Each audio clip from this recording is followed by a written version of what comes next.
So hi everyone, hi guys, this is Akash Tyagi, chemistry educator. यार बहुत सारे बच्चे परेशान हैं, है ना सर? नीट हो गया, ठीक है, जैसे तैसे बहुत मेहनत की थी, लेकिन फाइनली अब ये मुझे लग रहा है कि मेरे मार्क्स नहीं आने वाले हैं। मुझे लगता नहीं है कि मुझे गवर्नमेंट कॉलेज मिलने वाला है, तो मैं क्या करूं, है ना?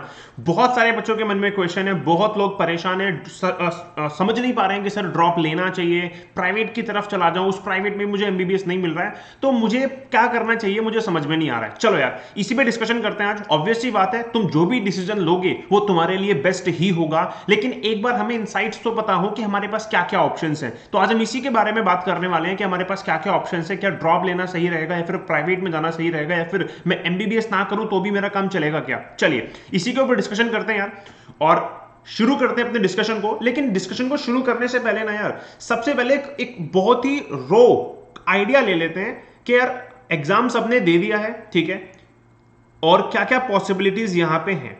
चलो अगर मैं सबको बताऊं यार यहां पे, तो तुमने नीट 2023 का एग्जाम दे दिया, ठीक है। उस एग्जाम में तुम्हारे पास सबको 200 क्वेश्चंस मिले थे।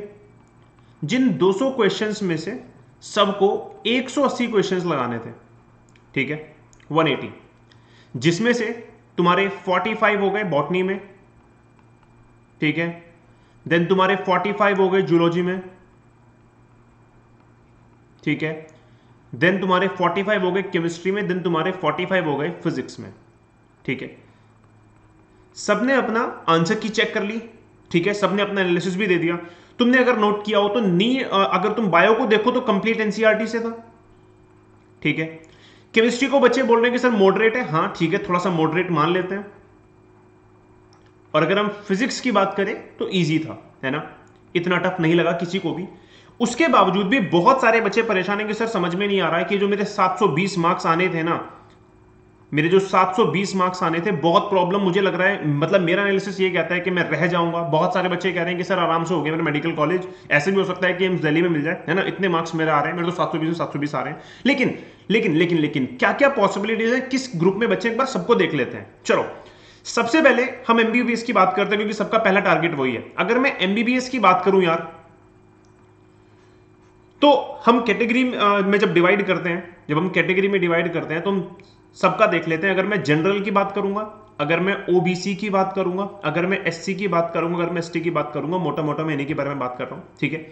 जनरल में अगर तुम्हें एमबीबीएस सीट चाहिए, मैं ये नहीं कह रहा हूं कि तुम्हें एम्स दिल्ली मिलेगा, मैं तुम्हें क्या कह रहा हूं, मैं तुमसे ये भी नहीं कह रहा हूं कि तुम्हारा चॉइस का तुम्हें कॉलेज मिल जाएगा। मैं तुमसे ये कह रहा हूं कि अगर तुम्हें एमबीबीएस चाहिए भी ना, तो तुम्हें मिनिमम से मिनिमम 600 से 610 मार्क्स लाने ही पड़ेंगे आउट ऑफ 720। मतलब ये तो इतने तो तुम्हें लाने ही पड़ेंगे, ठीक है।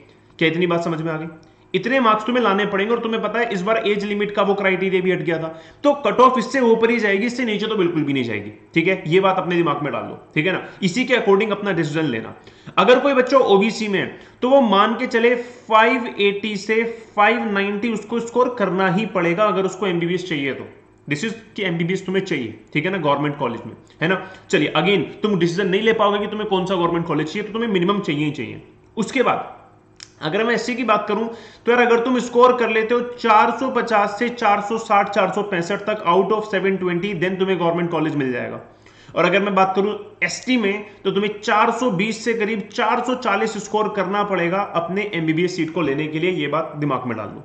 चलिए अच्छा, एक बार कॉलेजेस के बारे में भी देख लेते हैं। अगर तुम्हें पता है अप्रैल 2023 में जो लास्ट डाटा हमारे पास आया है, हमारे यहां पे टोटल इंडिया में 680 कुछ 682 मेडिकल कॉलेजेस हैं, सॉरी हाँ मेडिकल कॉलेजेस हैं, ठीक है, जिनमें से ऑलमोस्ट 50% हम कहते हैं तो करीब 372 गवर्नमेंट है और बाकी तुम्हारे क्या है, प्राइवेट है, ठीक है। बाकी फिर तुम्हारे जो भी रेस्ट ऑफ द कॉलेज बचते हैं वो तुम्हारे क्या है, प्राइवेट है। अच्छा, तुम्हें यह भी पता होगा अगर मैं गवर्नमेंट कॉलेज की बात करूं, तो टोटल तुम्हारी कुछ भी नहीं तो 50 से 55 हजार सीट्स ही हैं बस। और बच्चों ने कितने में एग्जाम दिया था, 20 लाख बच्चे बैठे थे कम से कम। तो कंपटीशन तो बहुत तगड़ा, देखो जो बात है ना। अब 50 से 55 हजार की सीट्स तुम्हारे पास हैं इस बीच में। अच्छा, इतनी ही तुम्हारी प्राइवेट में होती हैं, ठीक है, इतनी ही तुम्हारी प्राइवेट में होती है। अब तुमने सबने एनालिसिस कर लिया होगा कि यार मेरे कितने मार्क्स आ रहे हैं, मेरे कितने नहीं आ रहे हैं, ठीक है ना। सबने देख लिया होगा कि यार मेरे कितने आ रहे हैं, कितने नहीं आ रहे हैं। अब यहाँ पे 3 कैटेगरी में बच्चे डिवाइड होते हैं, ठीक है। यहां पे 3 कैटेगरी में बच्चे डिवाइड होते हैं। पहले वो जो कह रहे हैं सर मेरा मेडिकल कॉलेज डन है, मुझे मिल गया, मुझे कोई समस्या नहीं है, मेरा आ रहा है, मुझे कोई दिक्कत नहीं, अगर मैं इस बेसिस पे देखूं, है ना, अगर से थोड़ा सा 5 नंबर ऊपर 5 नंबर नीचे जाएगा तो मेरा हो जाएगा, मुझे कोई दिक्कत नहीं है। दूसरे केस में वो बच्चे जो कह रहे हैं सर मैं श्योर ही नहीं हूं, मतलब मैं एनालिसिस कर रहा हूं लेकिन मुझे ऐसा लग रहा है मैं बिल्कुल कोने पे रह जाऊंगा, तो जस्ट नहीं होगा फिर जस्ट हो जाएगा, तो मुझे समझ में नहीं आ रहा, वो भी कंफ्यूज्ड है कि वो अभी क्या स्कोर कर रहे हैं एक्चुअल में।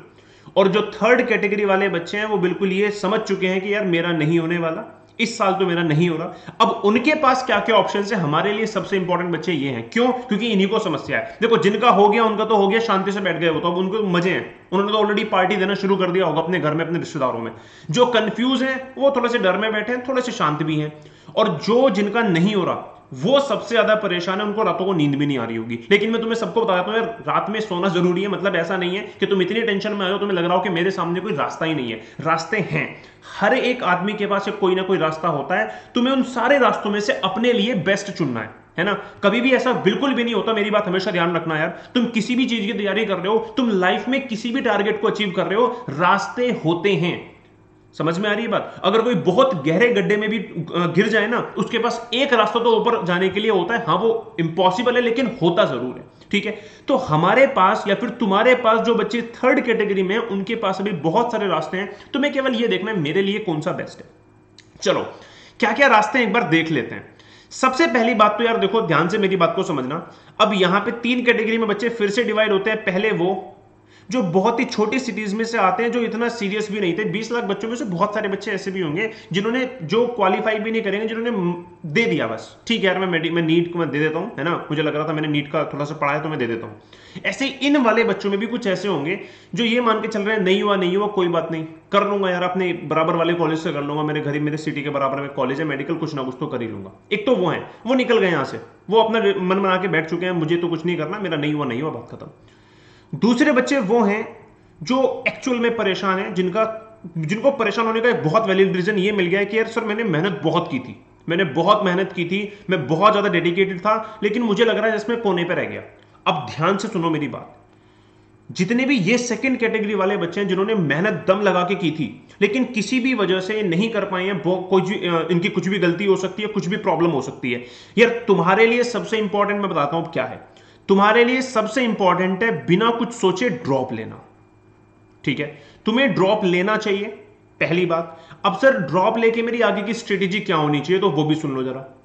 अब जितने भी ड्रॉपर्स हैं उन्हें मैं बता देता हूं, जितने भी ड्रॉपर्स बच्चे हैं वो एक बात सुन ले कि तुम ड्रॉप इसलिए ले रहे हो क्योंकि तुमने डेडिकेशन से तैयारी की थी, लेकिन कोई एक पॉइंट ऐसा रह गया जहां पे जिसकी वजह से तुम फेल कर गए, ठीक है। और ये बहुत नॉर्मल सी बात है ना। ड्रॉप लेना कोई इंसल्ट नहीं है, तुम्हारी कोई इंसल्ट नहीं हो रही, एक बार फेल हो जाना ये भी कोई इंसल्ट की बात नहीं है। समझो मेरी बात, हर कोई अपना मैक्सिमम पोटेंशियल लगाता है, सबने लगाया होगा। किसी का जो मैक्सिमम पोटेंशियल जिसने लगाया है वो ऑन पॉइंट लगा है, उसका नंबर आ गया है। तुमने कहीं ना कहीं छोटी मोटी कोई मिस्टेक्स की हैं जो हमें अगली बार नहीं करनी है, तो तुम ड्रॉप लो, बड़े आराम से लो, कोई दिक्कत नहीं है। लेकिन एक बात ये जान लो कि तुम्हारे लिए अब ये रेस्ट मोड नहीं है। ड्रॉपर्स में भी बहुत सारे बच्चे ऐसे हैं जो ड्रॉप लेंगे लेकिन अब रेस्ट मोड में आ गए, ठीक है मेरे पास बहुत टाइम है, पढ़ तो मैंने सारा रखा ही है, अब शांति से बैठता हूं। यार अपनी इस रिद्म को तोड़ो मत, अपनी इस रिद्म को तोड़ो मत। जहां से छोड़ा था वहीं से ऑब्जर्व कर लो अपनी गलतियां और वहीं से स्टार्ट कर दो। क्या करो? वहीं से स्टार्ट कर दो। क्या इतनी बात सबको समझ में आ रही है? ठीक है, तो ये गलती मत करना कि तुम शांति से बैठ जाओ और तुम ये सोचो मेरे पास बहुत टाइम है। अब जिस भी प्लेटफॉर्म से तुम्हें करना है ये तुम्हारी मर्जी है। जो तुम्हें प्लेटफॉर्म, ऐसा भी बहुत सारे बच्चे हो सकते हैं जिन्हें गलत प्लेटफॉर्म मिल गया था लास्ट ईयर, है ना, वो गलत जगह बैठ गए और उसके बाद वो परेशान है कि सर मेरा तो प्लेटफॉर्म ही गलत था, मुझे मतलब उस लेवल पे पढ़ाया ही नहीं गया, है ना। तो ये सारी चीजों को ऑब्जर्व करो, अपना डिसीजन लो, रिद्म को मत तोड़ना। अगर रिद्म तुमने तोड़ दी तो नेक्स्ट ईयर भी तुम ड्रॉप लेने वालों की जगह ही बैठोगे, ये ध्यान रखना, ठीक है। चलिए, तो इतनी बात समझ लो। अब यार तीसरे नंबर पे जो कैटेगरी आती है ना, ये भी बहुत इंपॉर्टेंट है। अब ये कह रहे हैं कि सर मैं ड्रॉप लेने के मूड में नहीं हूं क्योंकि मेरा ऑलरेडी सेकंड ड्रॉप था, थर्ड ड्रॉप था। हो सकते हैं ऐसे बच्चे, ठीक है। ये कह रहे हैं कि सर मुझे क्या करना चाहिए, मुझे समझ में नहीं आ रहा। तो अब ध्यान से मेरी बात को समझो। जिसे ऐसा लग रहा है कि सर मैं दोबारा ड्रॉप लेने के मोड में नहीं हूं, मुझे क्या करना चाहिए, तो तुम्हारे पास अगर तुम्हें एमबीबीएस नहीं मिल रहा है तो तुम्हारे पास बाकी फिर ऑप्शंस हैं, ठीक है। वो क्या क्या ऑप्शंस हैं ये तुम्हें भी पता है। तुम BAMS कर सकते हो आयुर्वेदा, तुम BHMS कर सकते हो, ठीक है तुम्हारा, ठीक है भाई, हेमोपैथी। उसके बाद तुम BDSB कर सकते हो, ठीक है, तुम तीनों कर सकते हो। अच्छा, तुम में से बहुत सारे बच्चे ऐसे होंगे जिन्हें किसी ठीक ठाक कॉलेज से तीनों करने के मौके मिल जाएंगे। अब बहुत सारे बच्चों को ऐसा लगता है कि नहीं सर, मन नहीं मान रहा कि मैं MBBS छोड़ के इन तीनों में से कोई सा एक कर लूं, मेरा मन नहीं मान रहा। तो ये मैं तुम्हें बता देता हूं साफ साफ, इन कॉलेजेस में भी अच्छी खासी जॉब्स अवेलेबल होती हैं, ठीक है। एट द एंड जिसको MBBS मिला है जाके उसको भी MBBS के लिए पढ़ना ही पड़ेगा, है ना। ऐसा कुछ भी नहीं है कि जिसको MBBS मिल गया मतलब वो एक बहुत तगड़े लेवल पे पहुंच गया, है ना, उसको कुछ भी नहीं करना। तो सिंपल सी बात यह है कि अगर तुम मेडिकल में जाने के लिए सीरियस हो तो ये तीनों जो भी ऑप्शंस तुम्हारे पास हैं बिल्कुल भी खराब नहीं है, ये भी एक अच्छे ऑप्शंस हैं। इनमें बहुत सारे अच्छे कॉलेजेस अवेलेबल हैं। तुम BAMS कर सकते हो बनारस हिंदू यूनिवर्सिटी से, ठीक है ना, तुम बहुत सारी जगहों से बहुत कुछ कर सकते हो। तो अब तुम्हें यह देखना है कि मैं क्या कर सकता हूं। ऑब्वियस सी बात है, तुम्हारे पास ऑप्शंस तो हैं। तो मैं फिर से एक बार बोल रहा हूं, ठीक है, सबसे पहले आराम से बैठ के एनालाइज कर लो अपने आप को। कुछ बहुत बड़ा नहीं हो गया है, ठीक है। तुम्हारे पास रास्ते हमेशा से खुले रहेंगे। अगर तुम्हें लगता है कि मुझे मेडिकल कॉलेज मिल रहा है, गुड टू गो, ठीक है, कोई प्रॉब्लम नहीं है।